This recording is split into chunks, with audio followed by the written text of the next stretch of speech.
Hello everyone, I'm Hummel. Welcome to the very first episode of Critical Hit. In this episode, we're going to discuss Visceral Games' adaptation of Dante Alighieri's epic poem, the Inferno. To begin, we're going to discuss the nature of an adaptation. Some would prefer a literal translation from the page to the screen. An appropriate example of this is Ron Howard's adaptation of Dan Brown's The Da Vinci Code. In the movie, the events take place in the appropriate order and near identical to the book, with only cutting minor details out and shaving some of the exposition off in order to fit the entire book into one coherent film. Another approach to adapting a piece of literary work is to capture the essence more so than the actual events that happen in the book. This works effectively in some pieces, as it is hard to directly translate the prose to what you see on a screen.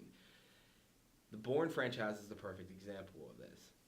At the beginning of the Bourne identity in Robert Ludlum's novel, Bourne suffers 6 to 7, if I can remember correctly, maybe even 8 shots from Wombosi on his boat. In the movie, he only suffers 3. Now, these are minor details, of course, but the Bourne franchise functions as a way to capture the essence of Bourne and what makes Jason Bourne the $30 million weapon.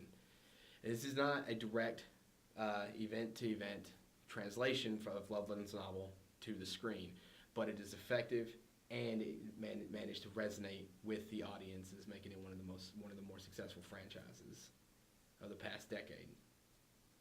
What this ends up boiling down to is your personal preference on adaptations. If you want the literal translation from the page to the screen, or if you want the essence, or the book to just capture the essence of the character and to give you a different experience, a near different experience. This polarizes some people on adaptations. But we're going to deviate. The reason I use movies to start out is it's easier to explain and easier to understand. In order to understand Visceral Games' adaptation of Dante Alighieri's epic poem, you need to understand the nature of video games as well. And we're going to talk about that for a little bit. Gameplay is the defining mechanism for any video game. No matter what you think about it, you have to enjoy playing it. You have to enjoy moving the character, doing the various tasks and missions. You have to have fun while you do it. If the gameplay is broken or arduous, it makes it difficult for the gamer to continue playing. Deadly Premonition is a rare example of a game that had so much character gamers tossed aside its broken gameplay to experience the wacky and craziness of the narrative. Listen, they both need each other. It's called interdependency, and they both know it. Yeah, I know. He does terrible things to Tom. Nasty, even sadistic things. But that's fine, as long as that's what Tom wants. Think about it. His actions. He's always asking for it. It's his partner's job to fulfill that need, and Jerry knows that. Proof? Well, in the Tom and Jerry show, they live with each other. Right below gameplay is immersion. Developers like to immerse the gamer in the experiences more than just pressing buttons on the controller. Their favorite aspect of this, and something developers are obsessed with as of late and more games are implementing, are morality systems. The gamer will choose options of morally good or morally bad, and sometimes they offer options of morally gray, being indifferent. These decisions that you make sometimes affect the gameplay at all. Later on in the episodes down the line, we're going to address morality in games and how they are executed, whether the arbitrary. 1 billion lives are hanging in the balance here. I won't let some pissant bartender slow me down. Or the impactful. At least I'm doing my job. You're the one who's fine, just sitting back, waiting for things to unfuck themselves. You think I like watching these people die, huh? You think I won't carry this into my fucking grave? Stand down! Moral choices in games can either define the characters themselves or define events later on in the game. This has become a favorite tool of developers to keep the gamer going on through the game and through successive sequels. Bringing up gameplay and immersion are only 2 topics we're going to discuss today. We'll bring up more in later episodes as we get down the line. But as we talk about the Visceral Games' interpretation of the Inferno, we'll bring them back up because they are understanding gameplay and understanding immersion is integral into understanding Visceral Games' adaptation of this epic work. Now, let's dive into the Inferno, figuratively, of course. In the first canto, Dante encounters 3 creatures, a leopard, a lion, and a she-wolf. Now, we could discuss the allegorical nature of all three creatures, but for the purpose of the episode, you only need to know who the lion represents. The lion represents King Richard the Lionheart, who was conducting the Third Crusade, who had finished conducting the Third Crusade around the time the Inferno was written. After turning away from the creatures, Dante finds himself on a path into the woods of which no man has escaped, or escaped alive. He encounters a shade by the name of Virgil. Now, Virgil is very, very important here. And to understand Virgil's importance to the narrative, you need to understand who Virgil is, so we'll dive into that really quickly. Virgil is a Roman poet who wrote the Aeneid, the journey of Aeneas. Virgil's presence in the poem validates Dante's story. It puts him among the pantheon of great poets. And whenever Dante enters Limbo, he comes across Horace, Ovid, and Homer. All of these poets work to place Dante's writing in this vein of historical prominence. Now that we've talked about the lion, and we've talked about the dark woods, and we talked about Virgil, we're going to switch to the game for a moment, and we're going to discuss the opening of the game and how those aspects are important to the game. The lion. The opening of the game is drastically different than the opening of the poem. At the beginning of the game, Visceral transplants Dante into the Third Crusade. He's a knight fighting for Richard the Lionheart in Jerusalem. You have this action-packed opening, you're fighting enemies, and you are killed, and you have to confront death.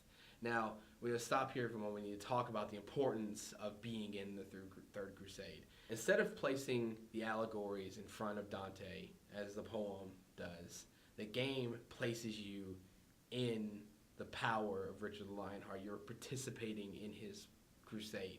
You don't spend much time at the Third Crusade at the beginning of the game. It's only to introduce the gameplay mechanics and to introduce the Deus Ex Machina for Dante's ability to traverse through hell for the video game.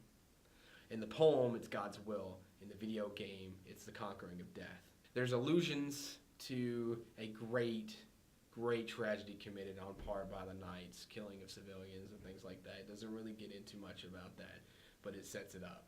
So you're fighting. Now this is a part where we have to talk and pause again and talk about how gameplay is important, more important than anything else.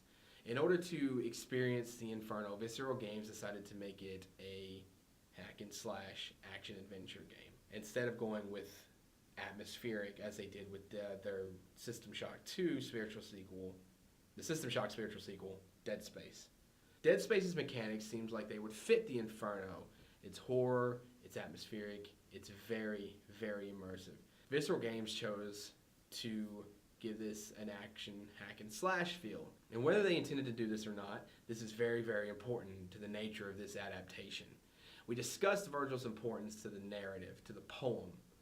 That is applicable to the first half of the Dante's Inferno game.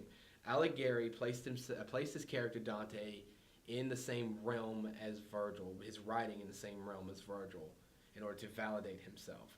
Dante's Inferno begins as a traditional hack and slash action adventure game, an allusion to the quintessential hack and slash game.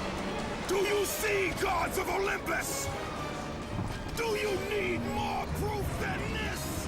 This emulation of God of War's gameplay would lead some gamers to call it a clone, a God of War clone, meaning that it plays just like God of War and imitates it more than emulates it. And this functions in the way that Virgil works for the epic poem. But it's very important to understand those two concepts, that Virgil exists in the narrative to validate the writer, Alighieri, and to place him in that pantheon of writers. The gameplay, the first part of the Inferno, is to emulate Santa Monica Studios' God of War and to place Visceral Games' Dante's Inferno in that same vein and to validate the gamer's experience. Going back to the poem, Dante is apprehensive about following Virgil into the Inferno. He's worried that he may not come back out. His reassurance comes in the form of Beatrice. Beatrice, as well as St. Lucia and the alluded to Virgin Mary, provide Dante with the confidence to follow Virgil into the Inferno. Beatrice's function in both the game and the narrative are nearly identical. Beatrice is described as a figure that Dante was ultimately in love with. Beatrice, in her position in heaven, provide Dante with the confidence to follow Virgil into the Inferno. Now, this is executed differently in the game, but Beatrice's function is still the same.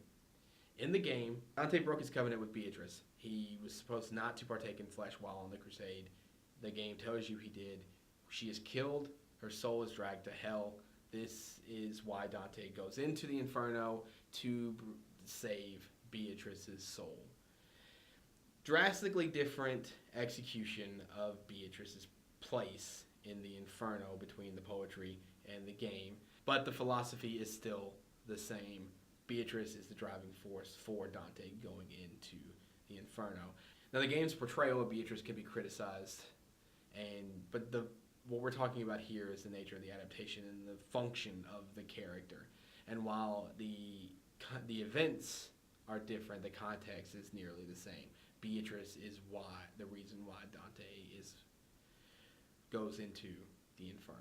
Upon moving deeper into the Inferno, they get to the melancholy shore of Acheron, where Dante and Virgil see Charon, the boatman. Dante describes his eyes as whirlwinds of flame. Charon has the same function he does in Greek mythology. He ferries souls. Moving past Charon, the next figure we come across is Minos, the judge of hell. Minos is depicted as having an incredibly long tail, right? He listens to the confessions of the souls, and upon hearing their sins, he wraps his tail around himself. The number of times he wraps his tail is the level of hell in which the soul is placed. Now, the game handles both of these figures, Charon and Minos, very, very differently. Charon is no longer the boatman. He is the boat. Now, the depiction of Minos is he has a huge tail. As you'll see, the depiction of Minos may not be exactly what you were thinking about. Now, you have to, in the game, fight Minos. When you adapt a literary work into a game, you can't simply have the person just walking around. The game is defined as an action-adventure game, so you fight Minos to gain passage further deeper into hell. Tune in next week when we start discussing the actual levels of hell, and Visceral Games is a depiction of these levels in their game. There are unbaptized babies that are wicked-looking as hell and odd to fight. Thanks for watching this episode of Critical Hit. Please tune in next week when we break down Dante's Inferno a little more, and then after that we get to something that I'm really excited about, and that is Spec Ops: The Line and Joseph Conrad's Heart of Darkness. If these videos are not your type of thing, we'll be posting videos of us playing Battlefield, Halo, and generally goofing off, and we'll be posting parody videos and comedy videos in the weeks to come. So, again, thanks for watching, and please subscribe or follow us on Twitter @CriticalHit, or find us on Facebook and like us. We would also like to thank the University of Kentucky's Media Depot for allowing us to produce this video here, and thanks to this person for helping us on the first day. So, thank you very much, and please turn in next week for part 2 of our analysis of Dante's Inferno.